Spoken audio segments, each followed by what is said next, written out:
Welcome student. Magnetic effect of electric current and magnetism या चॅप्टरच्या नवीन लेक्चरमध्ये आपल्या सर्वांचं स्वागत आहे. विद्यार्थी मित्रांनो, काल आपण लॉरेन्स फोर या टॉपिकचा स्टडी केला. त्याचबरोबर सायक्लोट्रॉन याबद्दल त्याचं जनरल इंट्रोडक्शन आणि प्रिन्सिपल याचाही आपण स्टडी केला.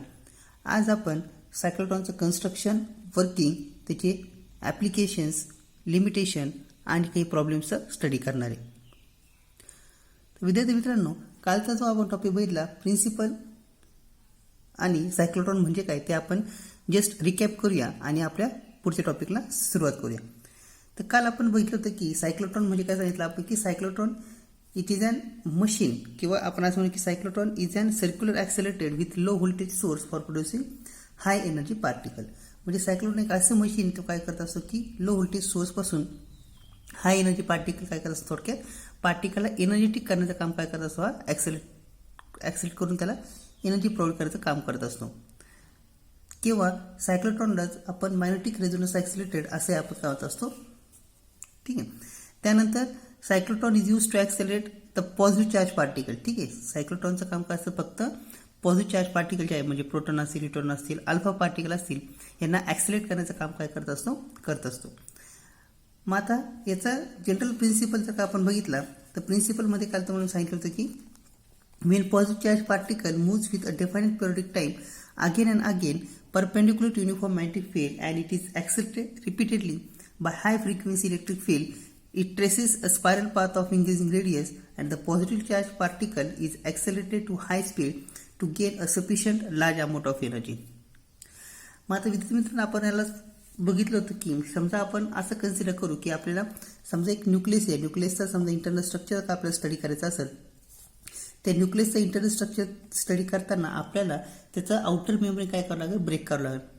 तर ते ब्रेक करण्यासाठी आपल्याला हाय एनर्जीचा एखादा पार्टिकल त्याच्या काय करावं लागेल, कोलाइड करावं लागेल. ठीक आहे. मग तो कोलाइड करायचा असेल तर आपल्याला एखादा चार्ज पार्टिकल म्हणजे पॉझिटिव्ह चार्ज पार्टिकलला एक सफिशियंट अमाऊंट ऑफ एनर्जी काय करावं लागेल, द्यावं लागेल. मग आता एवढी सफिशियंट अमाऊंट ऑफ एनर्जीमुळे काय होईल की तो काय होईल, ब्रेक होईल आणि आपल्याला त्यांचा स्टडी करता येईल. त्यासाठी आपण हा काय करतोय, सायक्लोट्रॉन यूज करतोय. मातेचं कन्स्ट्रक्शन जर आपल्याला बघायचं ठरलं तर आपण थोडासा त्याच्यामागं बेसिक बघूया की त्याच्याने तुम्हाला कन्स्ट्रक्शन व्यवस्थित समजेल. मग आता बघा की सपोज आपण म्हणतोय की एखादा चार्ज पार्टिकल काय करतं, आपल्याला ॲक्सिलेट करायचं आहे आणि त्या ठिकाणी आपण काय करतोय, युनिफॉर्म मॅग्नेटिक फील्ड आणि इलेक्ट्रिक फील्डचा काय करतोय, यूज करतोय. तर इलेक्ट्रिक फील्ड आणि मॅग्नेटिक फील्ड ज्यावेळेस एकत्र येत असते त्यावेळेस आपल्याला माहिती तिथं लॉरेन्स फोर्स हा काय होत असतो, यूज होत असतो. मग आपण असं कन्सिडर करू की समजा आपल्याला एक इलेक्ट्रिक फील्ड माहिती आहे, आपल्याला सपोज आपण प्लेट कन्सिडर केली. ठीक आहे. इथं समजा का चार्ज पार्टिकल आहे क्यू, या चार्ज पार्टिकल समजा क्यू, त्याला जर आपण फोर्स अप्लाय केला तर आपल्याला ती फोर्स इक्वल टू काय आपल्याकडं एम ए म्हणजे ए इक्वल टू काय मिळालं आपल्याला एफ अपॉन एम, म्हणजेच आपल्याला त्याचं ॲक्सिलेशन मिळेल क्यू ए अपॉन एम. म्हणजे त्याचा अर्थ काय सांगतो आपण की जर का आपल्याला चार्ज पार्टिकल ॲक्सिलेट करायचं असेल तर आपल्याला त्याची व्हेलॉसिटी ॲक्सिलेशन मिळालं तर व्हेलॉसिटी कॅल्क्युलेट करायचं, व्हेलॉसिटी आपली v equal to u plus a t.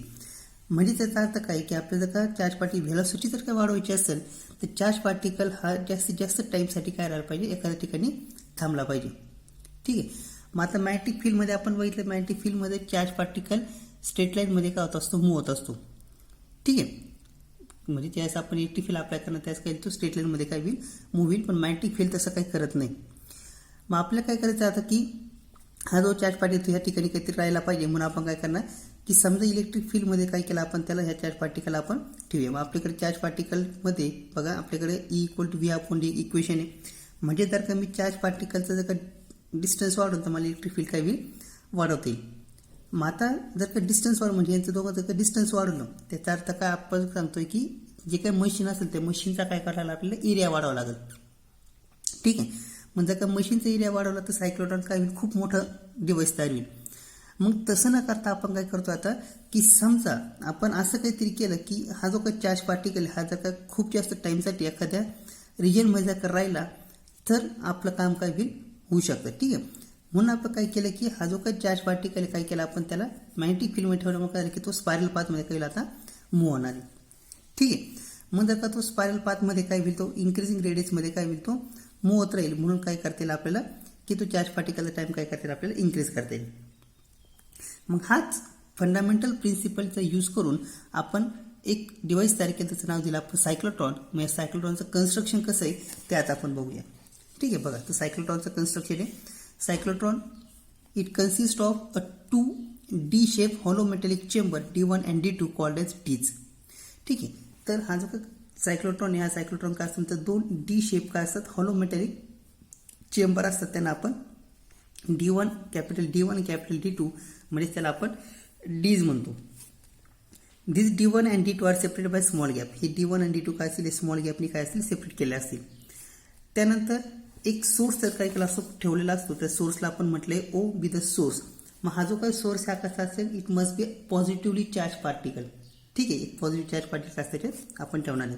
म्हणजे समजा आपण हायड्रोजन ठेवला, hydrogen gas use for producing proton, where helium gas is use for producing the alpha particles.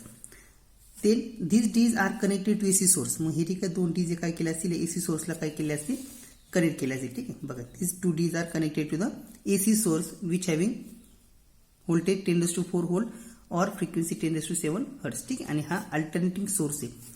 त्यानंतर हे जे काय डीज हे काय केलं आपण स्ट्रॉंग इलेक्ट्रोमॅग्नेटिक काय केलं आपण त्यांना ठेवलेले. मग आता स्ट्रॉंग इलेक्ट्रोमॅग्नेटिकमध्ये ठेवल्यामुळे काय झालं, आता इथं आपण याला इलेक्ट्रिक फील्ड पण अप्लाय केली आणि मॅग्नेटिक फील्ड पण काय केलं आता अप्लाय केली. म्हणजे त्याचा अर्थ काय की या ठिकाणी इलेक्ट्रिक फील्ड आणि मॅग्नेटिक फील्डमुळे तिथं काय एक प्रकारचा लॉरेन्स फोर्स प्रोड्यूस होणार आहे.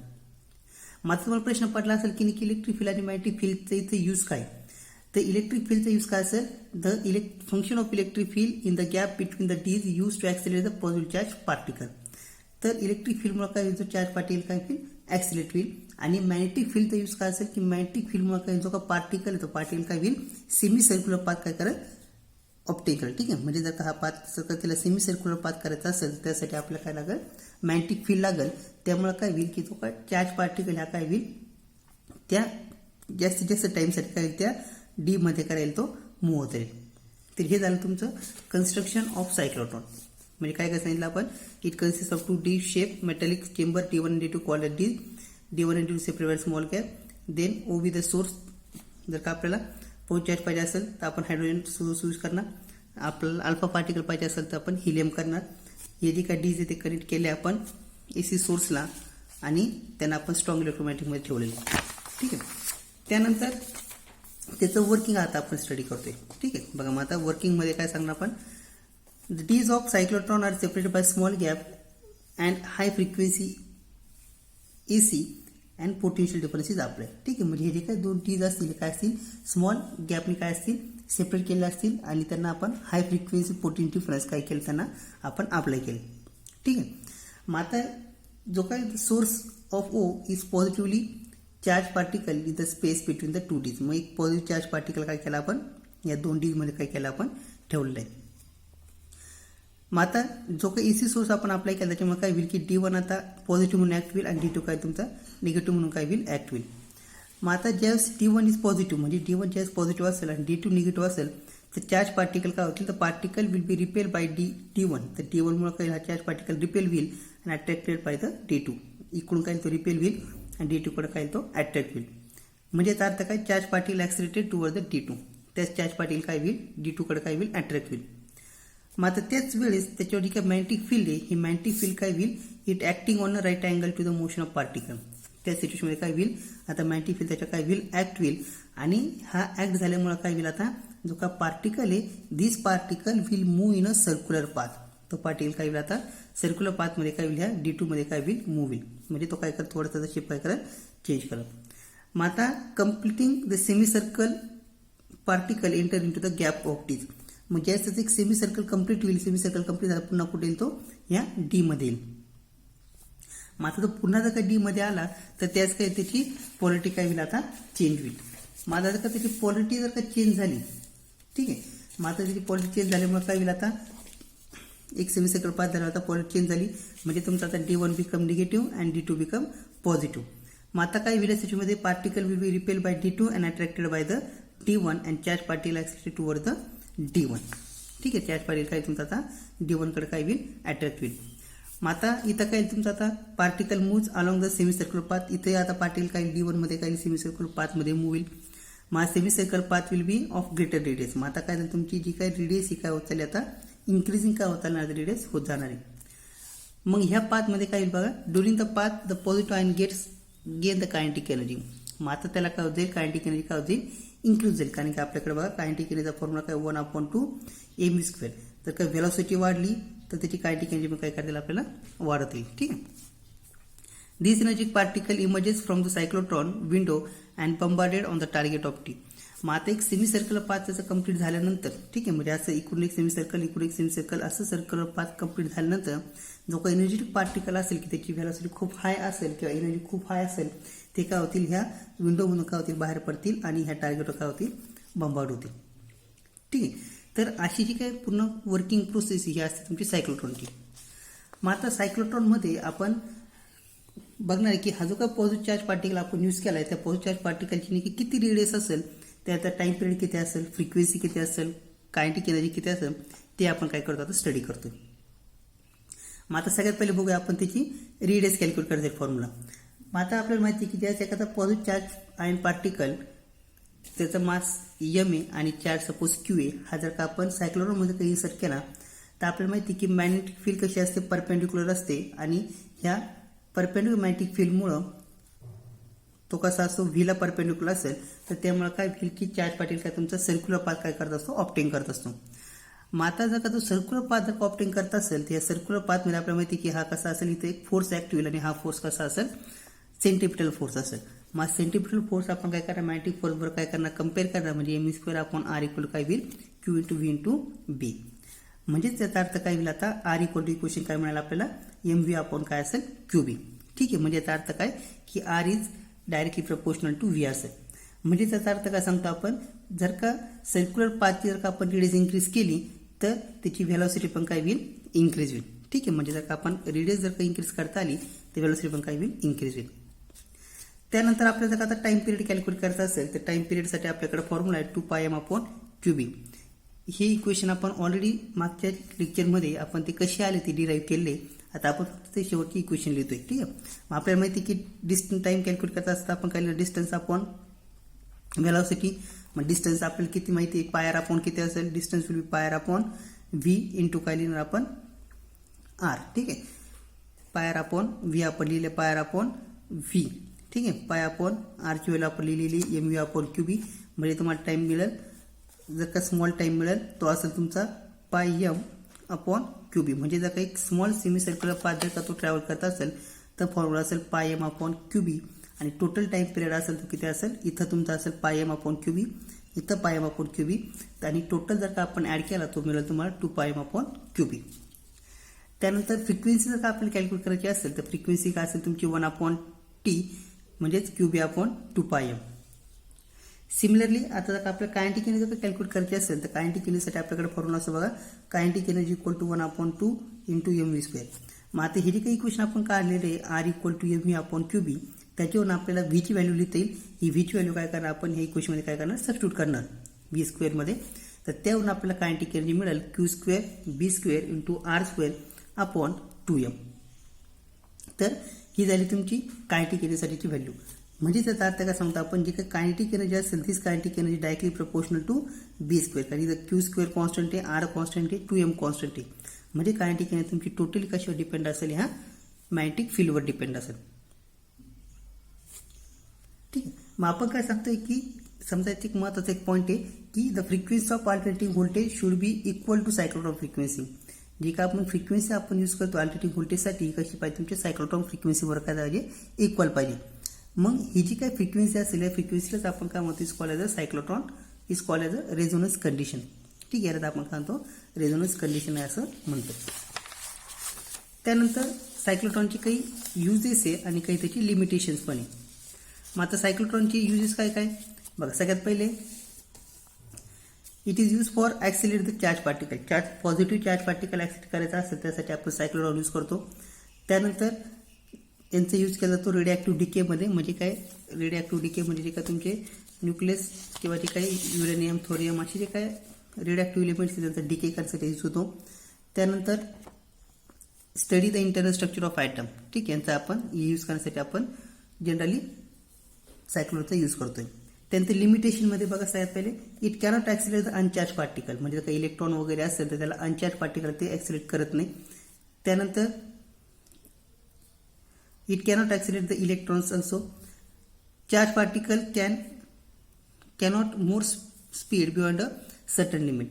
जे काही चार्ज पार्टिकल असतील तर चार्ज पार्टिकल एका बियॉन्ड लिमिटपेक्षा आपल्याला काय करता येत नाही, ॲक्सिलेट करता येत नाही. ठीक आहे, हे झाले तुमचे सायक्लोट्रॉनचे काही लिमिटेशन्स. त्यानंतर आपण याचे काही रिलेटेड एक्झाम्पल्स आहेत, एक्झाम्पलचं काय करूया आता स्टडी करूया. बघा एक्झाम्पल नंबर फर्स्ट आहे. In a cyclotron magnetic field of 14,000 gauss is use to accelerate the proton. How rapidly should the electric field between the dees be reverse.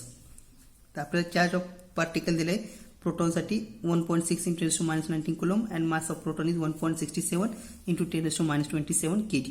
आपल्याला टाइम पिरियड विचारलेला आहे. ठीक आहे, reverse what will be the electric field between the DS should be reverse, म्हणजे reverse होण्यासाठी म्हणजे याचा अर्थ फक्त त्यांनी सेमी सर्क्युलर पाथ काय केला असेल, कव्हर केला असेल.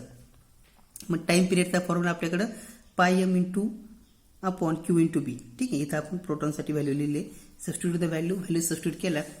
पायची value 3.14, mass of proton 1.67 × 10⁻27, charge of proton 1.6 × 10⁻19 × 1.4. Answer मिळाला आपल्याला 2.34 × 10⁻8 सेकंद. त्यानंतर सेकंड एक्झाम्पल बघा. One proton beam enter a magnetic field of 10⁻⁴ tesla. Normally specific charge is 10⁻11 coulomb per kg and velocity is 10⁻7 meter per second. What is the radius of the proton described by it? आपल्याला आता radius विचारलेली. ठीक आहे, तर magnetic field दिली तुम्हाला 10⁻⁴ Tesla. E/m चा ratio तुम्हाला दिलेला आहे 10⁻11 coulomb per kg आणि व्हेलॉसिटी दिली 10⁻7 मीटर पर सेकंड. रेडियस विचारलेली. मग रेडियसचा फॉर्म्युला किती आहे आपल्याकडे, mu/qb, म्हणजे त्याचा अर्थ काय होईल, mu/eb इक्वल टू, आता हा जो काही E/m आहे त्याची व्हॅल्यू तुम्हाला दिली 10⁻11, त्यावेळी तुम्ही सबस्टिट्यूट केली 10⁻11, 10⁻7. ठीक आहे, 10⁻7 11 म्हणून -4 गेलं तर किती 10⁻7 कॅन्सल झाले. R इक्वल टू किती असेल 1 metre. Next is an alpha particle is travel in a circular path of radius 0.45 meter in a magnetic field of 1.2 Weber per meter square with the speed of 2.6 × 10⁻7 meter per second. What is the frequency of revolution of alpha particle? बघा विद्यार्थी, आता इथं आपल्याला frequency विचारलेली आहे. Frequency जर का विचारली असेल तर आपल्याला सगळ्यात पहिले टाइम पिरियड कॅल्क्युलेट करावं लागेल. ठीक आहे, म्हणजेच न्यू इक्वल टू काय आपल्याकडे 1/t, 1/t म्हणजे 1/2 π × m alpha upon q alpha × b, q alpha × b upon 2 π × m alpha. याच्यात आपण काय केलं, व्हॅल्यू सबस्टिट्यूट केल्या. त्या व्हॅल्यू सबस्टिट्यूट केल्या आपला आन्सर मिळाला 9 × 10⁶ हर्ट्ज. ठीक आहे, त्यानंतर next example. What is the kinetic energy of proton in the cyclotron if the radius of circular path is 0.1 meter and magnetic field is 1 × 10⁻⁵ Tesla. Kinetic energy विचारली आपल्याला.